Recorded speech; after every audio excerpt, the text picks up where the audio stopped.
Hey all, Eric here with another LGBT history video. Let me adjust the light here. There we go. Still, it happens every year, and I know it's going to happen, but I just cannot get used to the time change when it happens, that it's coming up, and we got a little over a week before it'll be dark now. Next week, next Friday, next Saturday or next Sunday. Yeah, a little bit more than a week. But anyway, I digress. So um, a little foggy because I just took a nap and woke up. But anyway, today we're going to spotlight um, something called the White Night Riots in LGBT history. And they say you have to take the good, you have to take the bad with the good. And those who don't remember their past and don't remember their history are doomed to repeat it. And so this was a period during recent LGBT history, recent for me. I was a kid when this happened on the other side of the country. And having read about this and my research into Harvey Milk's life and the Castro life in San Francisco, I understand why this happened. And in some ways, it helps me understand why the insurrection happened. Doesn't mean it's right, does not. Um, but this response in part, from my perspective and my way of thinking about what's going on in Charlotte and what's going on across the country, is becoming our new norm. And it shouldn't be that way. But let's talk about it. Let me let you know what I'm talking about, and then I'll talk some more about it. So, the White Night Riots was a series of violent events sparked by an announcement of a lenient sentencing of Dan White for the assassinations of George Moscone, the mayor of San Francisco, and of Harvey Milk, a member of the city's Board of Supervisors, who was one of the first openly gay elected officials in the United States. You see, Dan White was a former supervisor, and he was suing, trying to get back on the Board of Supervisors for San Francisco. He accused Moscone and Harvey Milk, along with a few others, from barring him, and that set him off. And so he went to City Hall and he murdered. He went into the office of the mayor, shot and killed him, then walked down the hall, went into the office of Harvey Milk, shot and killed him. And there were rumors that maybe Dan White was dealing with some internal homophobia, that maybe he was gay himself. That hasn't been proven. Um, there's nothing to suggest really that could be true. But I would say that the killings of those two people had to do with how pro LGBT that administration was, in part, and Dan White was not. And so there was a trial. His defense became known as the Twinkie defense, not because he was interested in twinks, no, but because he said what precipitated the murders was that his behavior was changed because he changed his diet and was eating only Twinkies. And as he talked about this, and I'll get into this in a minute, that was his defense. And remember, he was accused of murdering two people, and the jury gave him a lenient sentence, which sparked these riots.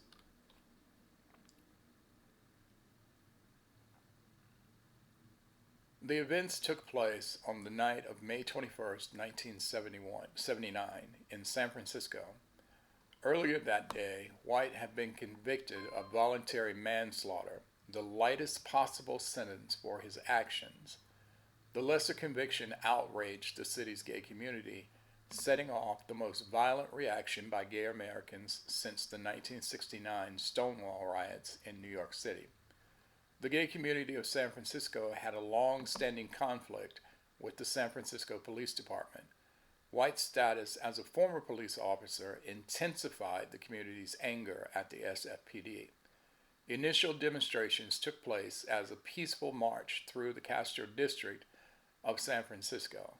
After the crowd arrived at the San Francisco City Hall, violence began.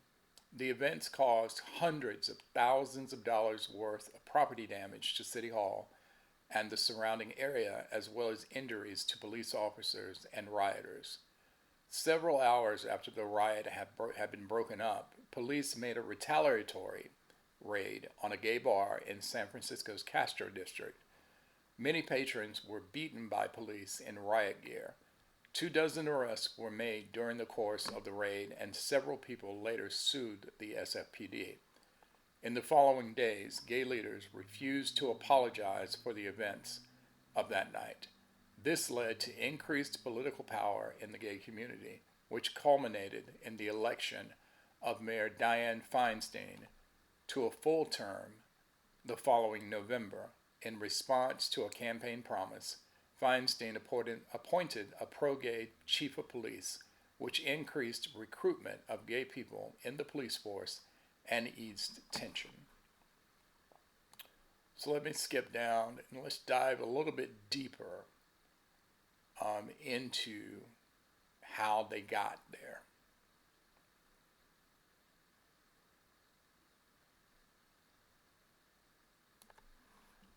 So the politics surrounding this, San Francisco continued to grow as a haven for homosexuals. North Beach and Polk Street have been quiet neighborhoods, each with a large homosexual population, but in the 1960s, the growth of the Castro district outpaced either of them. Thousands of gay men migrated to San Francisco, turning the quiet Irish working class neighborhood around Castro Street into a bustling center of activity. Meanwhile, many lesbians moved their homes and businesses to nearby Valencia Street in the Mission District. New Yorker Harvey Milk resettled on Castro Street in 1972 and opened Castro Camera the following year. Dissatisfied with the level of bureaucratic apathy and indifference toward the gay community, Milk decided to run for city supervisor. Through his multiple campaigns culminating in his 1977 election, he became the political voice of the gay community, promoting himself as the mayor of Castro Street. By 1977, 25% of the population of San Francisco was reported to be gay.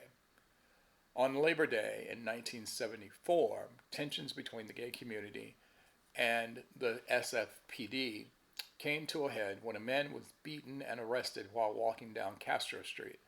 Police reinforcements suddenly appeared on the street, their badge numbers hidden, and beat dozens of gay men. Of these, 14 were arrested and charged with obstructing a sidewalk. Harvey Milk dubbed them the Castro 14, and a $1.375 million lawsuit was filed against the police.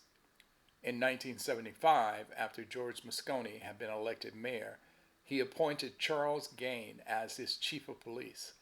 Gaine, whose conciliatory position towards African Americans had branded him as one of the most liberal law enforcement officers in the country, soon earned the ire of the police force.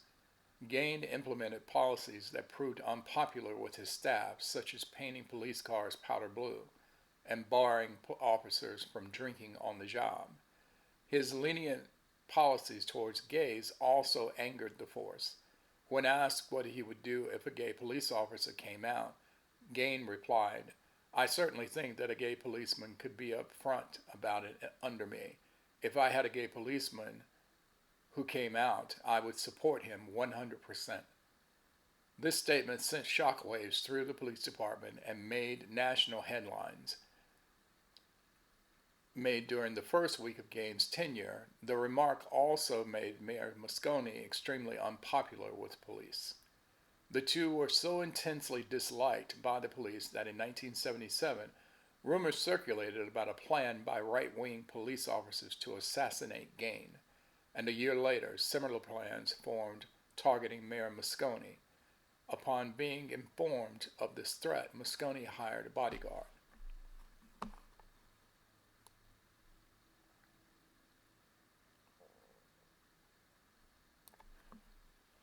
Now, here's where we get into the politics of the sentence that actually sparked the White Night riots. Dissatisfied with city politics and in financial difficulty due to his failing restaurant business and low annual salary of $9,000 per year, former police officer and supervisor Dan White resigned from the San Francisco Board of Supervisors on November 10, 1978. However, after a meeting with the Police Officers Association and the Board of Realtors, White announced that he wanted his seat back.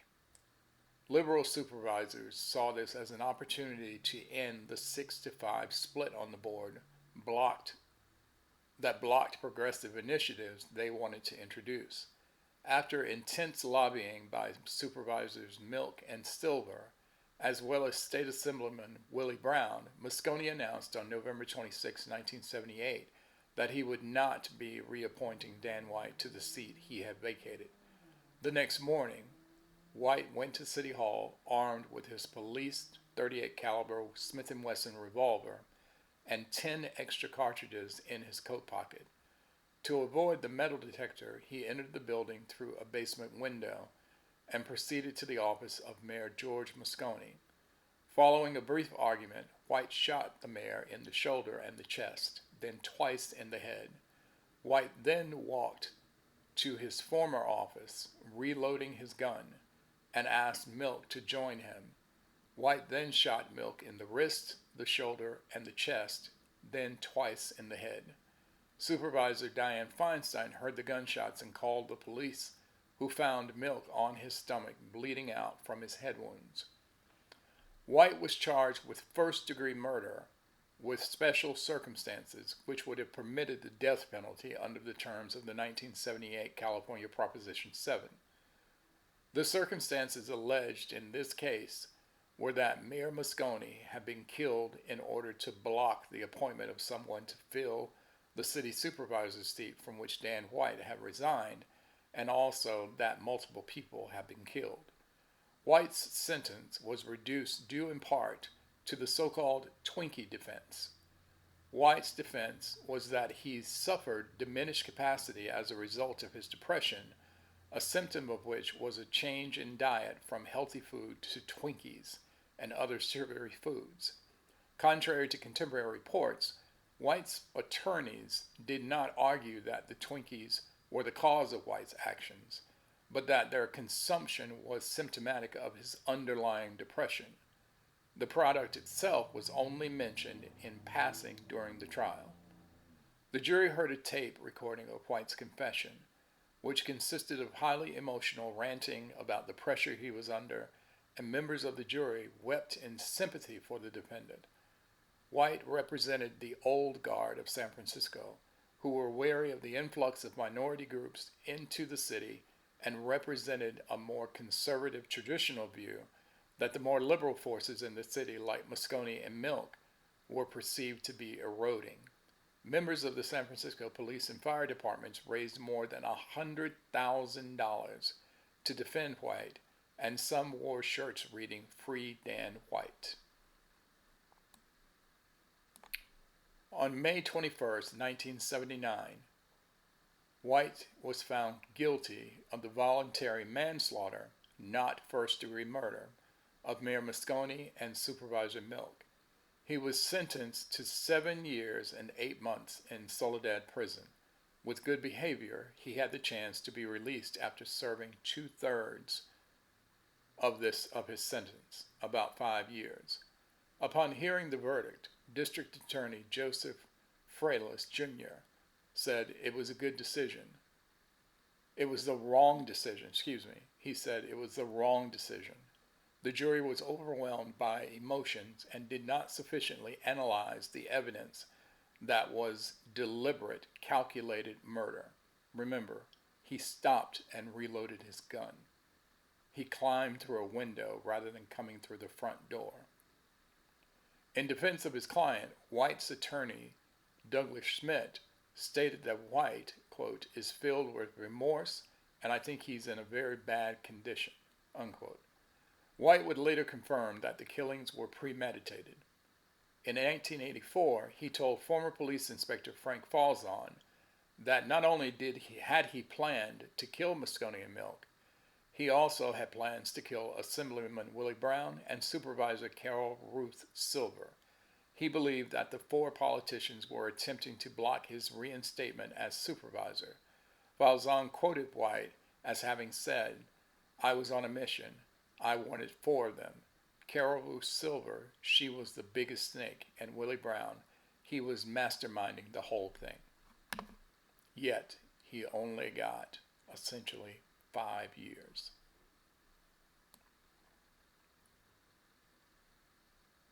And so there's more information about the riot that night and the police retaliation that occurred after that.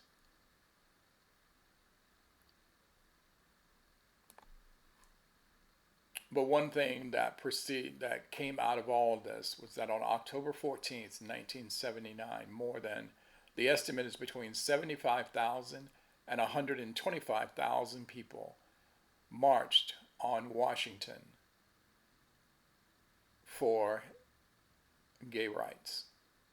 Many of those people in the march were from San Francisco, and they carried Milk placards and portraits and signs honoring his legacy. The rally, something that Milk had intended to organize, was instead a tribute to his life. Now, one thing that I've been thinking about when I read about that just sounded not unlike the Black Lives Movement.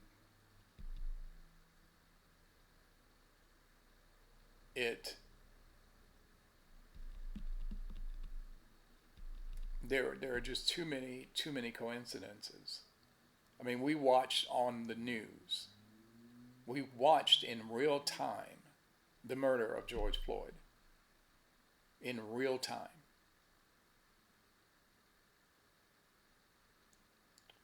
And then we're under an administration where the president pardoned insurrectionists, people who broke the law, who threatened our government,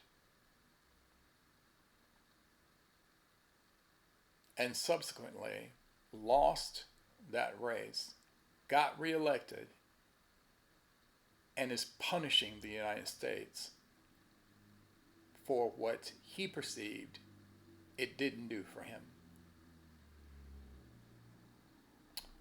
And so, as I said at the beginning of the video, those who don't remember their past are doomed to repeat it. The biggest thing that I want you to remember about the White Night riots is that at some point, if we don't do something to right this ship, it is going to boil over. The No Kings rallies have been wonderful. Over 7 million people took to the streets on October the 18th. They keep talking about redistricting our states in off census years, that was a mandate for Donald Trump's administration and his plan. The No Kings rally was a mandate that the United States does not want Trump to keep going down the course that he's going. And now we are 13 days from having the longest government shutdown in this country's history, only surpassing the current longest government shutdown that happened under his first term. They like to cite the government shutdowns before that, but they won't talk about the government shutdowns under his watch. And I'll remind you, the Republicans controlled the White House, the Congress, and the Supreme Court. They control all three branches of government. And a lot of people are asking the question, why is the government shut down? And how is it the Democrats' fault? So I'll end my video like I always do. Elections have consequences. I need you to think about that. Elections have consequences. And we're in the consequences portion of that phrase. But take heart and remember also, we all can do something. We all can do something. Resistance is not futile. See you in the next video.